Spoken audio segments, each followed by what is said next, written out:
জন্যই আল্লাহ তাআলাকে ভয় ভীতি করার জন্য তারা কি করেছে, রোজা রাখছিল। এই জন্য আজকে আমি আল্লাহ রাব্বুল আলামিন তাদেরকে মেহমানদারি, নিজ হাতে মেহমানদারি করাচ্ছি, বলে সুবহানাল্লাহ।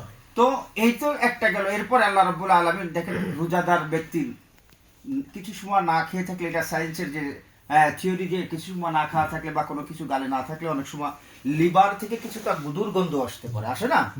তো রমজান মাসে কিছু সময় দেখা যায় যে রোজার ইফতারির আগে মুখ থেকে দুর্গন্ধ আসে।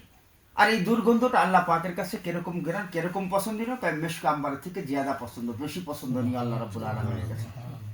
তো আমরা রমজান মাস একটা মাস, আমাদের জন্য আল্লাহ রাব্বুল আলামিন ফরজ করছেন। একটা মাস আমরা যদি আল্লাহ রাব্বুল আলামিনের হুকুম সিয়াম সাধনা আদায় করি, তাহলে আল্লাহ পাক তার বিনিময়ে অবশ্যই দান করবেন, অবশ্যই দান করবেন না?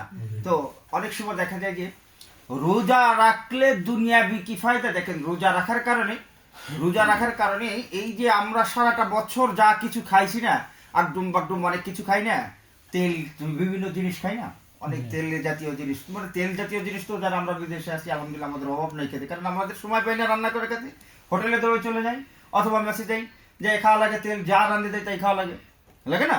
তো এই যে আমাদের শরীরে যে একটা তেল বা একটা অসুস্থতা জন্ম হয়েছে, যার কারণে আমরা যদি কি করি, রোজা রাখি, তাহলে এই অসুস্থতা বা এই দুর্বলতা কি হয়ে যায়, দূর হয়ে যায়। অনেকে আছে না গ্যাস্ট্রিকের কারণে রোজা রাখতে চায় না, অথচ গ্যাস্ট্রিকটা এই রোজা রাখার কারণে গ্যাস্ট্রিক অনেকের ভালো হয়ে যায়। হ্যাঁ, আল্লাহ রাসূল সাল্লাল্লাহু আলাইহি সাল্লামের সুন্নাত যতগুলো সুন্নত আছে, সুন্নাতের মধ্যে কোনো প্রকার ক্ষতি নাই, কোন সুন্নাতের মধ্যে ক্ষতি নাই, বরঞ্চ তার মধ্যে উপকার রয়েছে। যেমন দেখেন, আল্লাহ রাসূলের সুন্নাত কি, ঢিলা কুলুপ ব্যবহার করে। এখন তো ডিজিটাল জামানা, আমরা টিস্যু ব্যবহার করি না? তো ঢিলা কুলুপ ব্যবহার করার মধ্যে দেখেন, নাসাই শরীফের মধ্যে, যখন আমি দেশে থেকে নাসাই শরীফ পড়াইছি, এবং ওখানে একটা হাদিসের মধ্যে লেখছে যে ঢিলা কুলুপ ব্যবহার করার মাধ্যমে কি ফায়দাটা হয়। তো ঢিলা কুলুপ ব্যবহার করলে দেখেন, আমরা যখন মলমূত্র ত্যাগ করতে যাই, আমাদের ওই স্তনটা তেলক্ত হয়ে যায়। তেলক্ত হয়ে গেলে ওখানে অনেক সময় ছোট ছোট কিরমির কি হয়, আবির্ভাব হয়। তো এইগুলোকে যখন ঢিলা কুলুপ ব্যবহার করা হয়, ঢিলা কুলুপ ব্যবহার করলে এই জিনিসটা একদম কি হয়ে যায়, মারা যায়। দেখবেন যে অনেক মানে হাই সোসাইটি লেভেলের লোকজন তারা ঢিলা কুলুপ ব্যবহার করে না, আর তাদের পাইলসটা মাশাআল্লাহ অনেক সময় বেশি দেখা যায় তাদের, কারণ তারা ওই জিনিসটাকে ব্যবহার করতে চায় না, যে এটা একটা সুইচ আছে বাস, ওটা ধরবো না, সুইচ মারি দেয় বাস, ক্লিয়ার হয়ে যাচ্ছে। তো ওই সমস্ত লোকজনের ওখানে কি হয়, কিরমির কারণে অনেক সময় দেখা যায় যে কি বিভিন্ন অসুস্থতা বোধ করে।